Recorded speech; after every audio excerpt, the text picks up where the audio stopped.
Halo, salam jumpa saudara. Anda kembali menyaksikan Forum Publik TVRI Sulawesi Utara. Kali ini bersama saya, Gabriel Tambuan. Saudara, sampah plastik menjadi ancaman global yang dapat mempengaruhi keberlangsungan alam dan juga salah satunya kehidupan bawah laut. Tidak hanya saudara berdampak buruk bagi lingkungan, namun juga turut mempengaruhi sektor perikanan hingga pariwisata. Melihat kondisi seperti ini, saudara, penting bagi masyarakat membangun kesadaran untuk mengelola sampah. Untuk mengetahui lebih dalam terkait dengan permasalahan yang terjadi akhir-akhir ini terkait dengan sampah di Provinsi Sulawesi Utara, bahkan pun juga dalam hal ini untuk membangun kesadaran dari masyarakat, kita akan berbincang banyak dengan 3 narasumber di malam hari ini yang sudah saya undang, tentunya berkompeten di bidangnya. Kita akan mengupas tuntas terkait dengan topik kita dalam segmen kali ini, saudara. Langsung saja sudah hadir bersama saya di studio TVRI Sulawesi Utara. Saya perkenalkan yang pertama di sini sudah bergabung ada Ibu Wulan Mamarimbing selaku Sekretaris Dinas Lingkungan Hidup Kota Manado. Baik, selamat malam. Selamat malam. Siap ya untuk membagikan informasi? Siap. Baik, dan yang selanjutnya saudara sudah bergabung bersama saya ada Bapak Leonardo Ratu Walangon selaku Deputi Tim Leader Program 3R Promex, Redace, Reuse, Recycle to Protect Marine Environment and Coral Reefs. Baik, Pak Leonardo, siap ya untuk membagikan informasi ya? Dengan senang hati. Baik. Dan yang terakhir, saudara sudah bergabung bersama saya ada Bapak Denny Tarore, selaku Koordinator Edukator Program 3R Promen. Baik, selamat malam. Selamat malam. Pak Denny, siap ya untuk memberikan informasi kepada masyarakat yang ada di Sulawesi Utara.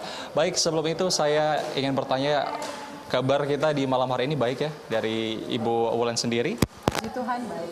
Baik ya. Dari Pak Leonardo? Ya, sehat. Sehat ya. Terakhir dari Pak Denny seperti apa? Sama sehat, baik. Baik, baik. Baik, untuk mengawali ya Ibu Wulan dialog kita di malam hari ini, saya mau minta penjelasan ya dari DLH sendiri terkait dengan data kondisi masalah persampahan di Manado saat ini seperti apa, Bu? Iya, selamat malam buat semua. Gabriel, jadi kalau untuk persampahan di Kota Manado kita tahu ya, kalau untuk per tahunnya kita punya data sekitar 250 atau 280 ton per tahun untuk sampah yang dihasilkan, yang dibawa ke TPA. Sedangkan TPA kita, TPA Sumompo itu sudah overload ya, cukup overload saat ini. Dan memang penghasil sampah ini masih ada di mana-mana. Dia jenisnya ada sampah plastik, ada sampah organik, ada sampah makanan itu termasuk, juga ada sisa-sisa yang lain. Nah, yang paling banyak itu sebenarnya sampah makanan, sisa-sisa makanan. Gitu. Kedua baru ada sampah plastik juga. Oke, baik. Melihat permasalahan sampah yang ada di Provinsi Sulawesi Utara, khususnya di Kota Manado, tentunya seperti yang Ibu sampaikan tadi, sangat banyak seperti itu, bahkan overload dalam hal ini. Nah, kemudian tanggapan dari Pak Leonardo sendiri melihat kondisi yang disampaikan tadi, apa sebenarnya pemicu ya, utama dalam masalah persampahan yang ada di Sulawesi Utara, khususnya di Kota Manado, Pak? Terima kasih. Kalau berbicara tentang pemicu, pemicu adalah manusia kita, diri kita sendiri di dalam rumah tangga kita. Dari survei kami yang kami lakukan baseline pada awal tahun 2023 ketika memulai program ini, kami mengidentifikasi ada 0,6 hampir 0,7 kilogram sampah diproduksi per jiwa per hari di Manado, sehingga didapatkan per hari tadi disebutkan Ibu Wulan 277 ton. Dan 40 ton itu dari 227 itu tidak tahu kemana-mana. Yang masuk di Sumompo sekitar 230 ton, sedangkan 40 ton tidak tahu kemana-mana. Itu yang tersebar ke perairan, yang dibakar di mana-mana. Kondisi saat ini sebagaimana kita tahu disampaikan Ibu tadi bahwa Sumompo sudah overload, sehingga diperlukan upaya untuk salah satu mengurangi sampah di tingkat produsen sampah, yakni di keluarga, di rumah tangga kita sendiri. Saya kira ini satu acara yang sangat baik, yang didesain demikian rupa untuk mencoba meningkatkan kesadaran masyarakat dalam rangka menangani atau katakanlah mengurangi atau juga memproduksi sampah sesedikit mungkin. Dan proyek kami terutama berkaitan dengan tadi sudah disampaikan 3 air promar bertujuan untuk mengurangi produksi sampah, terutama sampah plastik yang terlepas ke perairan.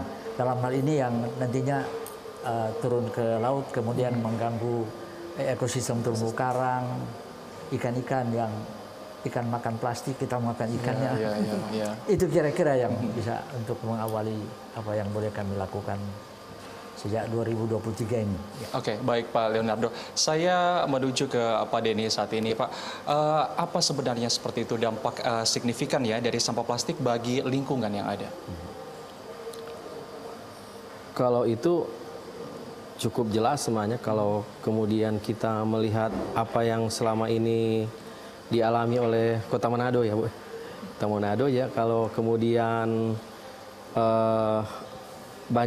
bukan banjir, ada hujan lebih dari 1 jam, kemudian ada got mampet, sungai terbendung gara-gara sampah plastik yang tumpah ke badan air lebih banyak, itu sangat cukup terasa di tingkatan masyarakat.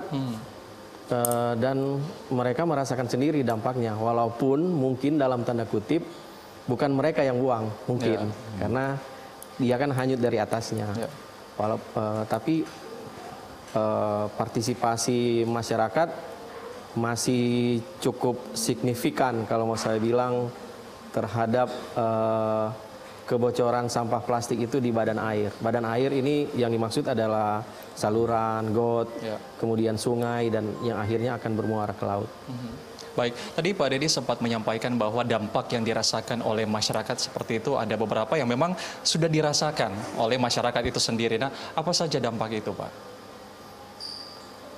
Kalau dia mampet, ya otomatis kan air tidak akan berjalan lancar kalau di got atau di sungai, dan kemudian tinggi muka air di got atau di sungai dia akan meningkat dan air akan meluap, akan tergenang, dan bisa juga tapi saya kira itu sudah bisa kita lihat dengan jelas kalau kemudian ada persoalan-persoalan banjir di Kota Manado yang akhirnya menggenangi rumah warga, ya akhirnya mereka juga, kita juga yang merasakan gitu. Walaupun di program ini kami berharap tingkat kebocoran itu akan pelan-pelan menurun, dan berharap juga ketika dia akan menurun, kita akan merasakan juga dampak yang lebih baik. Baik, tentunya kita harus memperhatikan ya dalam pengelolaan sampah juga penggunaan sampah, di mana kita harus meminimalisir sampah yang ada seperti itu, karena seperti yang Pak Denny sampaikan tadi akan mempengaruhi dalam hal ini kesehatan mungkin bagi masyarakat yang ada, entah itu banjir juga mungkin tergenang ya, kemudian menyebabkan mungkin banyak nyamuk dan lain sebagainya. Baik, saya kembali ke Ibu Wulan ya. Nah, Bu, lantas sejauh mana seperti itu program dari pemerintah Kota Manado melalui DLH untuk menangani masalah sampah di Kota Manado? Silakan, Bu. Ya, kalau bicara program, yang pasti dalam melaksanakan atau implementasinya, pasti kita harus ada dasar hukumnya dulu ya. Regulasi-regulasi yang ada, yang sudah ada diterbitkan, sudah mulai dari Undang-Undang 18/2008, kita acuannya di situ, ada Perda tahun nomor 1 2021, ada Perwal, kemudian yang saat ini sedang kita pakai adalah yang sedang digalakan tentang pengurangan Perwal nomor 2 tahun 2024 tentang pengurangan dan penanganan sampah berbasis kecamatan. Jadi kalau yang Gabriel lihat yang di rumah-rumah itu, yang dijemput-jemput dari rumah-rumah itu ada, nah, itu penanganan sampah itu dimulai dari masyarakat, dari tahap lingkungan, lingkungan, kelurahan, dan kecamatan. Baru pengelolaan yang lain juga ya kami akan siapkan, karena kita jujur ada tantangan ya dalam pengelolaan sampah ini, ada tantangannya itu keterbatasan armada, keterbatasan SDM, dan kita bersyukur bahwa pemerintah Kota Manado itu disupport oleh ada bantuan dari pemerintah Jerman saat ini, yaitu dari GIZ dengan proyeknya Triar Promar, di mana GIZ ini bantuan dari pemerintah Jerman ini yang tingkat ASEAN, untuk 4 negara, Ya, Kamboja, Indonesia, Filipina, dan Vietnam. Indonesia. Ya, Indonesia, Dan khusus Indonesia, Manado. Manado yang pilih untuk penanganan sampah untuk yang triar Promar ini. Nah, jadi itu juga sangat membantu pemerintah Kota Manado di dalam beberapa kebijakan penanganan sampah yang dilakukan. Gitu.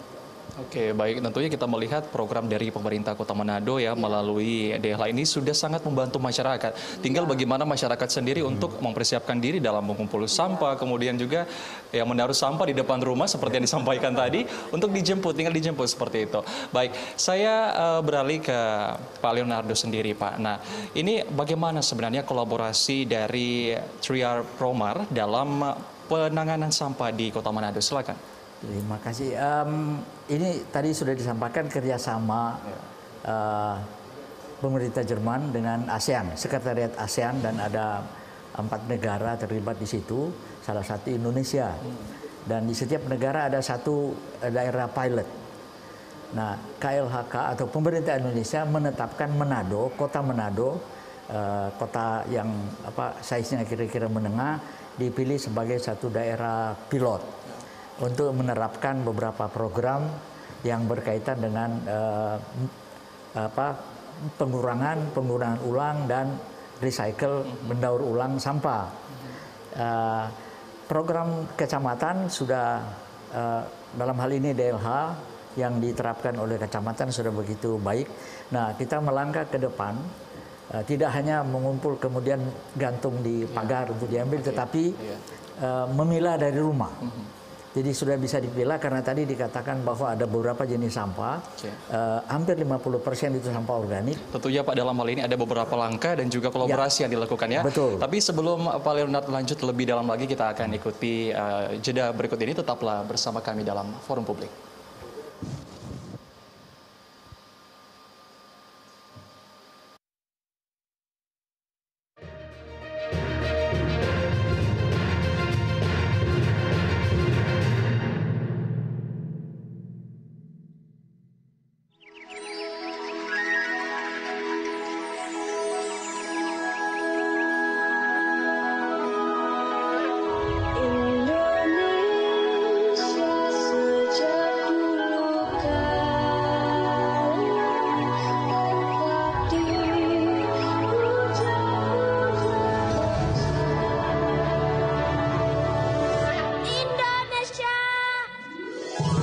Untuk sebuah keindonesiaan dalam diri kita yang mensyukuri anugerah ilahi berupa kekayaan bumi dan kebudayaan manusia-manusia di dalamnya.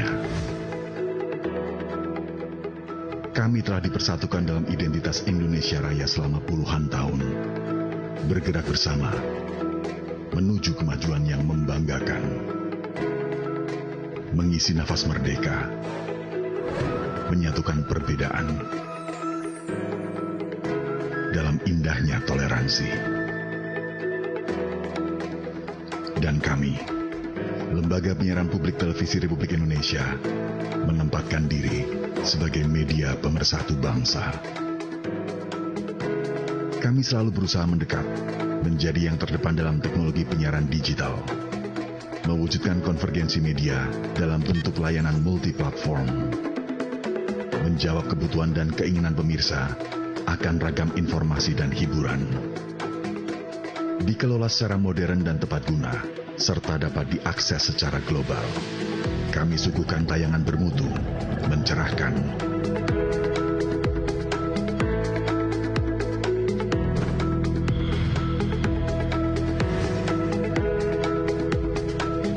berikut sekian banyak tontonan yang syarat dengan kearifan lokal bagi keluarga Indonesia.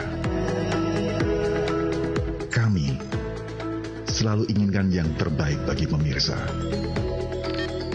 Dengan 155 transmisi digital dan stasiun penyiaran yang ada di setiap ibu kota provinsi, jangkauan terluas TVRI yang membentang seantero Nusantara menjadikan kita lebih memahami beragam sisi kehidupan Indonesia.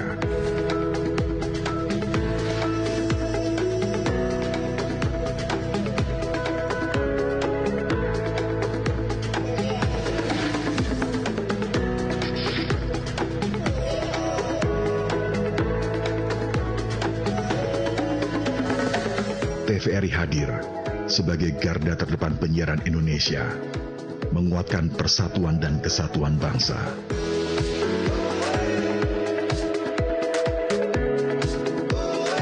Televisi Republik Indonesia bertekad menjadi lembaga penyiaran berkelas dunia,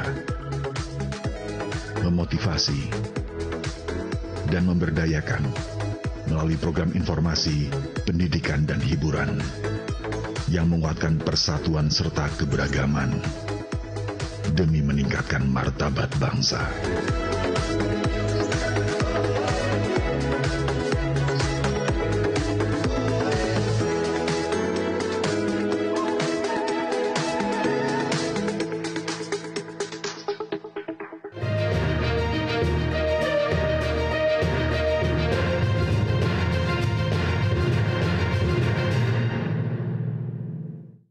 Terima kasih Anda masih bersama kami dalam Forum Publik. Saudara, kita akan melanjutkan pembahasan kita di malam hari ini, yakni terkait dengan permasalahan sampah dan dampaknya bagi masyarakat di Provinsi Sulawesi Utara, khususnya di Kota Manado. Baik, tadi sempat dijawab oleh Pak Leonardo dalam hal ini terkait dengan kolaborasi dari 3R Promar dalam hal ini untuk menangani sampah di Kota Manado, Pak. Baik, silakan dilanjutkan. Ya, ada 4 paket kerja yang kami sepakati bersama dengan pemerintah kota yang harus kami lakukan. Yang pertama penanganan sampah terpadu. Paket kedua adalah khusus berbicara tentang strategi terhadap plastik. Yang ketiga pelibatan sektor informal, dalam hal ini termasuk mereka pemulung yang ada kaitan dengan plastik di tempat pembuangan sampah. Dan yang keempat yang mungkin menjadi bagian dari program ini adalah penyadaran masyarakat dalam rangka mengelola sampah, mulai dari diri sendiri, dalam hal ini dari rumah tangga. Nah, kami membuat beberapa, setelah disepakati oleh Pemkot, program ini mengembangkan beberapa pilot area, termasuk pelibatan sektor swasta, yang dikhususkan pada beberapa lokasi. Yang pertama tentunya yang kita buat adalah memerangkap sampah plastik yang ada di sungai, yang kalau dilihat setiap habis hujan seperti tadi ini, di beberapa titik yang sudah dipasang perangkap sampah itu akan terlihat betapa menggunungnya sampah plastik. Dan beberapa bulan ini setelah program yang di sungai itu dilakukan, sudah ada mungkin 90 sampai 100 ton sampah plastik yang kita tangkap. Kemudian juga ada bukan uji coba tetapi pendidikan bagi masyarakat di rumah tangga. Kami memilih 2 tempat di Tongkaina sebagai wilayah Kota Manado yang di daerah rural. Kemudian yang satu di Malalayang 2, daerah urban katakanlah. Nah, di Tongkaina kita memulai dengan setiap rumah tangga memisahkan sampah dalam 2 bagian, sampah basah sama kering, sampah organik dan non-organik. Sedangkan yang di Malalayang pengumpulan sampah-sampah yang bisa didaur ulang. Misalnya sudah dipisahkan plastik itu jenisnya ada berapa macam yang bisa menjadi bisa didaur ulang, termasuk karton, plastik, kaleng. Yang bisa didaur ulang. Yang kami sangat rasakan adalah dukungan Pemkot itu sangat melalui DLH tentunya mitra kami yang utama, sampai kami dibentuk satu tim yang disebut kelompok kerja yang terdiri dari berbagai instansi yang ada di Kota Manado yang punya kaitannya dengan pengelolaan sampah. Karena bukan tugasnya DLH sendiri itu disadari, sehingga Pemkot melibatkan berbagai institusi yang ada kaitannya dengan pengelolaan sampah.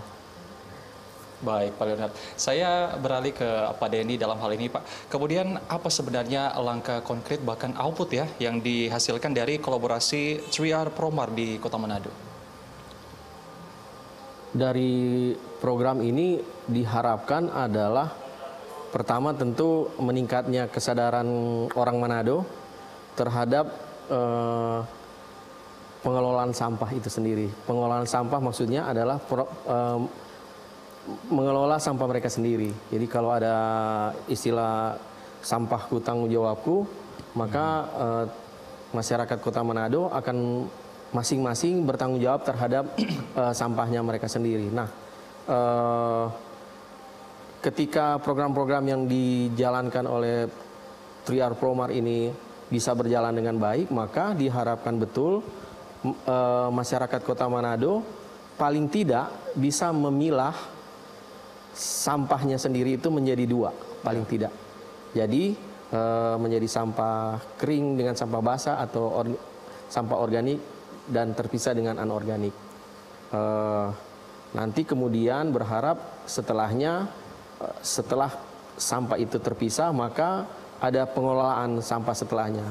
Langkah-langkah pengelolaan, kalau tadi Pak Leo menjelaskan, beberapa ada pilot yang akan mengelola sampah organik, itu di Tongkaina, ada pilot yang mengelola sampah recyclable atau yang bisa didaur ulang.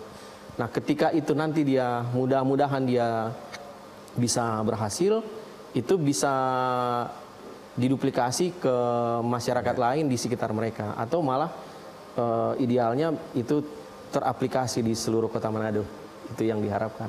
Baik, tentunya kita melihat Ibu dan Bapak bahwa memang program dari pemerintah Kota Manado ya terkait dengan program yang sudah disampaikan oleh ketiga narasumber kita ini tadi bukan cukup lagi ya, sangat membantu masyarakat untuk memilah dan memilih sampah dalam hal ini untuk mengurangi sampah plastik terutama di Kota Manado. Nah, kemudian kita melihat berbagai program yang dilakukan Ibu Wulan. Kemudian bagaimana progres dari proyek percontohan 3R Promar yang digagas Februari 2023 lalu ini, silakan. Ya, saat ini jadi program atau action dari proyek ini kan masih ongoing ya, masih berjalan, dan dari setiap rencana yang dilakukan itu juga masih berjalan, tetapi semua sudah ada progresnya, sudah ada peningkatan, seperti pengumpulan sampah, baru sampah-sampah yang diambil yang plastik, baru kemudian ada edukasi, karena ada juga program edukasi dan campaign mengenai pengelolaan sampah itu sudah mulai dilaksanakan terutama di pilot-pilot area itu. Nah, diharapkan dari pilot-pilot area itu apabila di situ sudah jadi, dia akan menyebar, akan berpengaruh ke daerah-daerah sekitarnya, dan seterusnya begitu sampai satu saat satu Manado akan mengetahui tentang program itu, tentang pelaksanaan itu. Yang terutama di sini ya kita tahu ya yang paling menonjol mengenai perubahan perilaku. Baik. Behavioral change itu yang paling, karena itu menyangkut sosial budaya, kebiasaan yang tidak bisa dirubah secara cepat. Itu harus bertahap dan perlu dengan banyaknya edukasi, banyaknya informasi itu yang sedang saat ini dilaksanakan, dan karena sudah semua dari elemen masyarakat sampai kelompok-kelompok women group istilahnya ada. Jadi semua boleh tersentuh lewat program-program yang ada. Baik, tentunya pemahaman dan edukasi terus dilakukan ya pihak terkait bahkan stakeholder untuk terus membangun kesadaran masyarakat dalam hal ini. Baik, sebelum saya lanjut ke Pak Leonardo, saudara, dalam hal ini kita akan mengetahui bagaimana sebenarnya cara membangun ya kesadaran masyarakat dalam mengelola sampah. Namun kita akan bahas di segmen yang selanjutnya, tetaplah bersama kami.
Bu, kok bisa jatuh, Bu?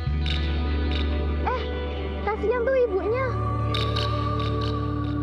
Tuh, ada ibu-ibu tuh ke bisnya tuh. Kok ambil ya?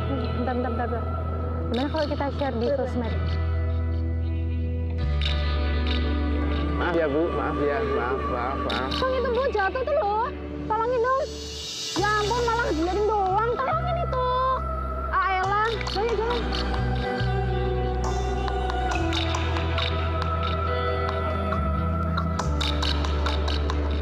Ini Bu, sama-sama. Bagaimana dengan kita?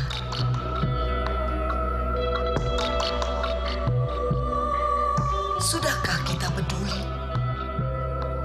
Ataukah hanya sekedar seolah-olah peduli?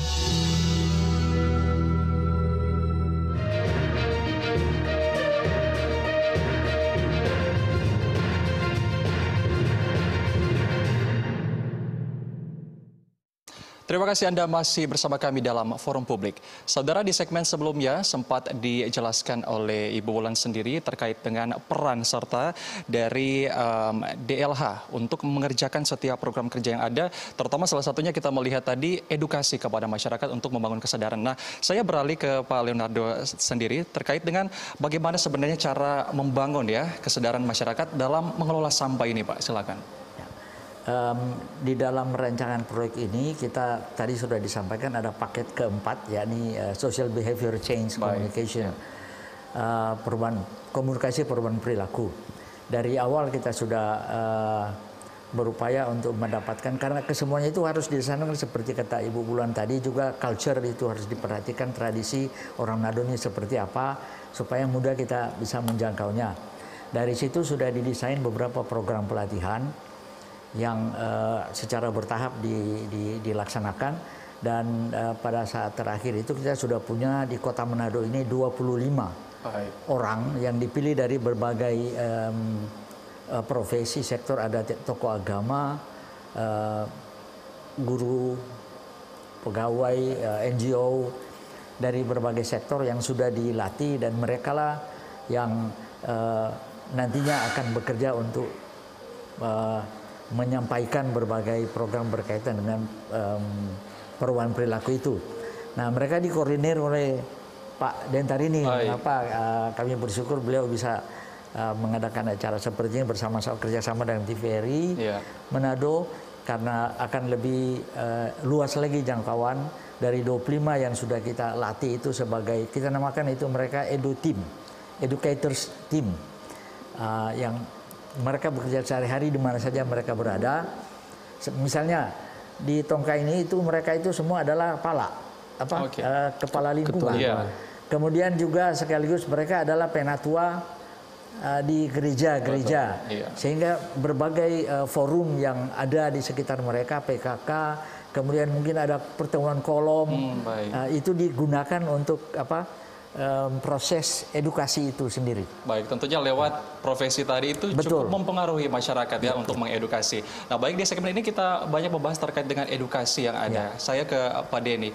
Kemudian Pak, terkait dengan edukasi yang sempat kita singgung tadi, apa sebenarnya metode pendekatan seperti itu yang dilakukan untuk mengedukasi masyarakat ya dari perbedaan latar belakang yang ada? Silakan.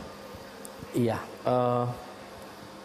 kalau yang dilakukan di program 3R Pomar ini, kalau di pilot Tongkaina umpama, kita akan banyak bergiat dengan ibu-ibu sebenarnya, gitu.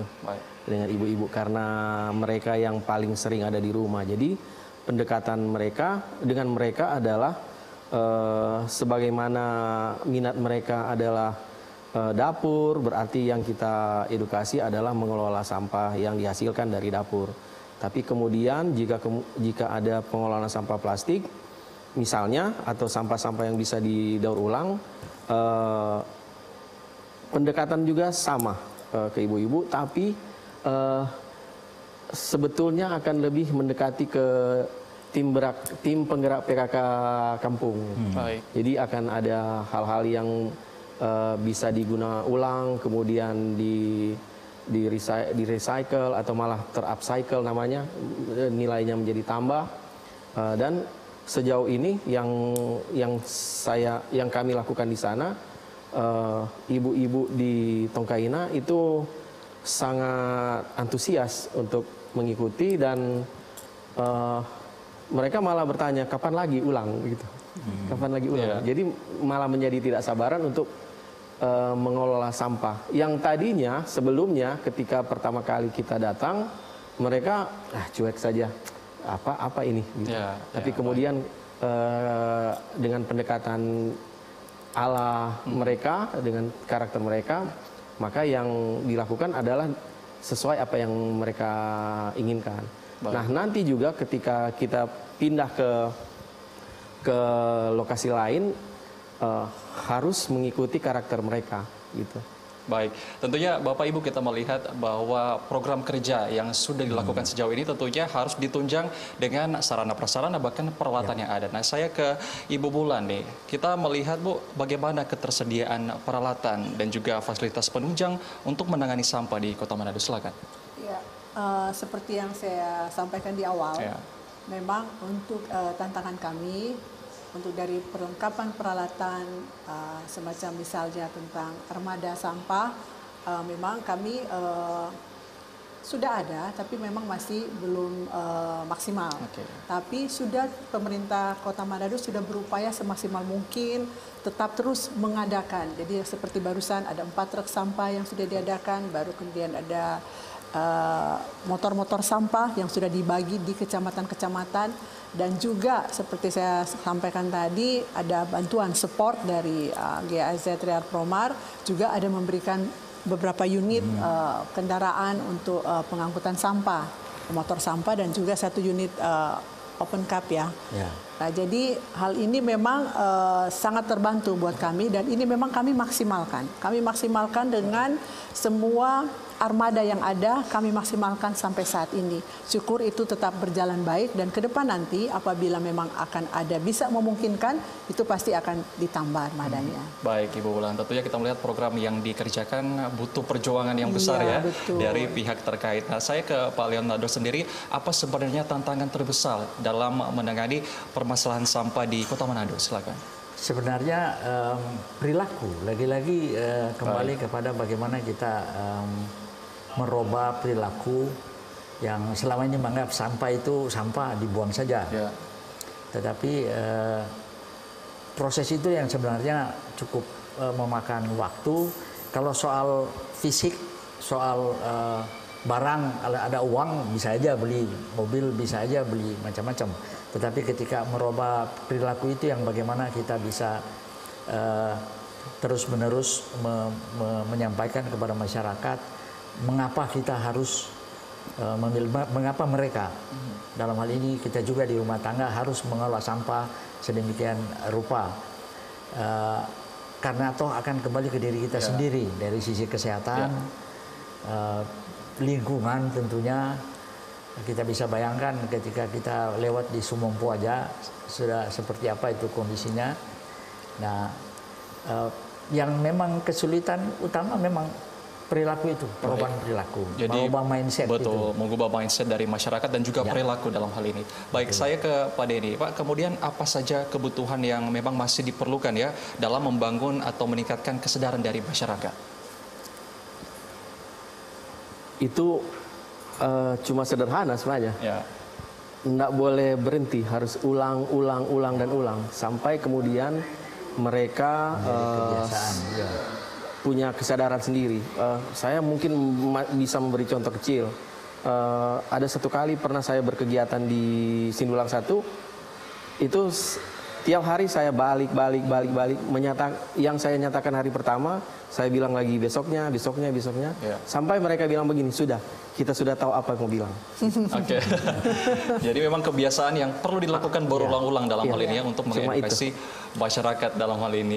Baik, nah kemudian saya ke Ibu Bulan sendiri, apa sebenarnya respon masyarakat ya Kota Manado terkait dengan upaya edukasi yang terus-menerus dilakukan sejauh ini? Iya, kalau melihat dari respons masyarakat pasti bervariasi ya, tapi sebagian besar mendukung. Apalagi kalau yang waktu lalu sempat ada yang program, tapi ini juga masih sementara dijalankan, yang program Tipirin mungkin pernah tahu. piring sidak di tempat dan sidang di tempat itu. Nah itu cukup memberi efek jera kepada masyarakat, apalagi mereka yang tertangkap memang membuang sampah sembarangan dan langsung diadakan sidang di tempat. Untuk sanksinya mungkin tidak terlalu mahal, mereka semua rata-rata bisa membayar, tetapi sanksi moral itu yang penting. Mereka merasa malu dan tidak mengulangi lagi. Begitu juga yang buang-buang sampah sembarangan di jalan yang kita sempat videokan itu juga teguran-teguran di jalan. Dan saya lihat masyarakat juga mengerti, mereka pada umumnya mengerti bahwa anjuran pemerintah ini benar supaya itu untuk kebaikan bersama. Kan kalau kota kita bersih, masyarakat juga yang nyaman, kita juga yang nyaman begitu. Baik, sempat disampaikan tadi oleh Bu Wulan terkait dengan tipiring atau tindak pidana ringan dalam hal ini membangun kesadaran masyarakat, walaupun memang untuk sanksinya sendiri tidak terlalu berat, namun sanksi sosialnya itu begitu besar dalam hal ini. Baik, saya ke Pak Leonardo selanjutnya. Kemudian Pak, seperti apa program ke depan ya dalam meningkatkan kesadaran masyarakat yang perlu dilakukan atau terus dilakukan? Silakan. Iya, aku kan salah satu dari penerima Innovation Fund Scheme, skema inovasi yang dibantu oleh proyek. Jadi ada edukasi langsung di sekolah-sekolah melalui pembagian tumbler. Itu ada 15.000 tumbler yang disiapkan. Kemudian sambil mengedukasi, jadi di tingkat SD, SMP, dan SMA di Kota Manado sudah berjalan beberapa sekolah. Jadi ini akan terasa ketika anak-anak itu bisa pulang ke rumah kemudian bercerita kepada orang tuanya, terutama ibu-ibu di rumah. Ada pendidikan lingkungan yang baik dalam arti penanganan sampah, sekalipun mulai dari mereka tidak lagi membeli botol air plastik, tetapi membawa tumbler sendiri kemudian mengambil air dari kantin sekolah. Itu bagi ada sisi ekonomi juga bagi rumah tangga. Di samping itu juga mengurangi penyebaran sampah plastik di sekolah. Jadi itu salah satu yang mungkin kita anggap akan sangat baik ketika kita mulai dari anak-anak di tingkat sekolah. Di samping tentunya yang tim 25 orang ini akan berjalan terus di tempat mereka masing-masing, termasuk di beberapa lembaga swasta dan NGO. Ada satu yang kami libatkan di Cempaka, di Manengkel, NGO Manengkel yang menangani pemilahan sampah, mengkoordinir para sopir-sopir motor sampah itu untuk menangani sampah di tempat pemilahan TPS 3R itu, tempat pemilahan sampah, untuk kemudian mana yang bisa didaur ulang mereka kirimkan kepada mereka yang menangani bahan-bahan daur ulang. Baik, Pak. Dan kita melihat memang untuk berbagai kalangan masyarakat terus dirangkul dalam hal ini, terutama generasi muda. Apalagi kita melihat usia-usia produktif saat ini untuk menghadapi Indonesia Emas 2045 ada di generasi muda sebagai tonggak pembangunan bangsa.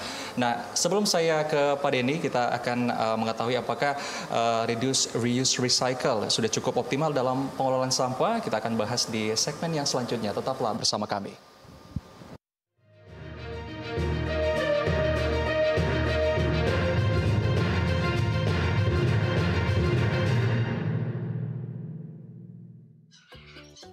Teman, kenalkan, namaku Cassius, binatang primata atau monyet terkecil di dunia. Orang bilang itu lucu, mengemaskan, atau unik, lantas, dan dilindungi. Ini rumahku, hutan Tantoto.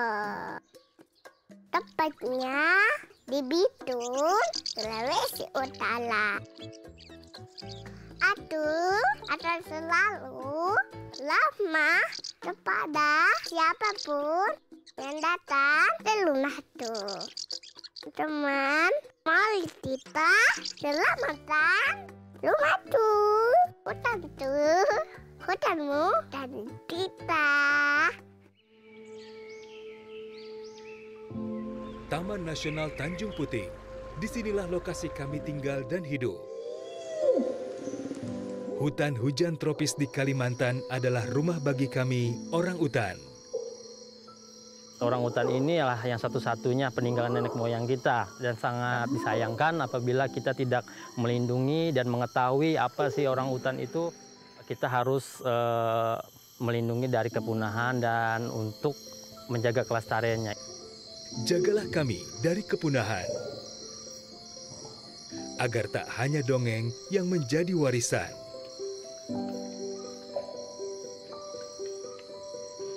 Kami juga memiliki hak hidup yang sama seperti kalian, manusia. Pelihara hutan, selamatkan orang utan dari ancaman kepunahan.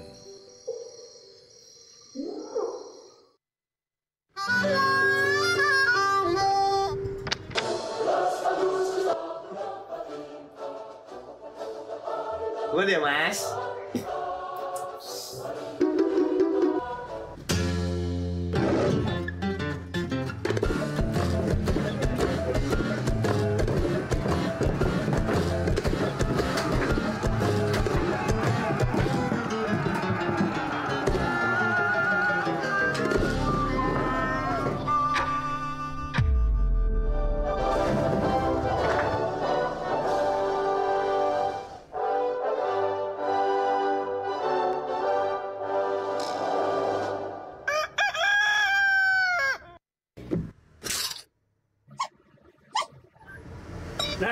Satu nusa, satu bangsa, satu kerupuk utuh berdua.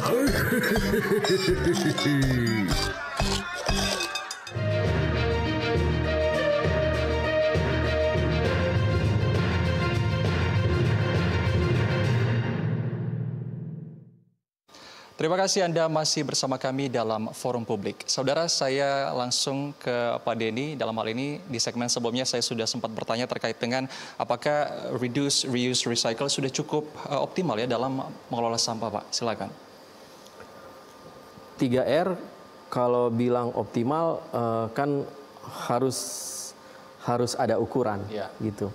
Artinya ketika kita kumpulkan berapa yang bisa dikurangi itu berapa, yang bisa diguna ulang berapa, dan bisa didaur ulang berapa. Sejauh ini sih sebenarnya kalau membilang optimal, terus terang sebenarnya belum optimal. Baik. Tapi mengarah ke situ sudah. Mengarah ke situ. Jadi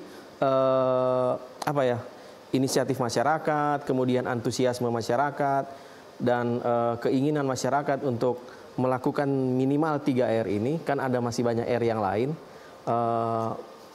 Masyarakat ketika itu disampaikan kepada mereka, mereka justru tertarik karena kita belum pernah tahu soal ini, gitu. Nah, kemudian, disitulah sisi edukasi, sesi edukasi, kemudian penyadartahuan dilakukan. Tapi kemudian ketika mereka bisa mengolahnya, mereka menerima manfaat itu sendiri.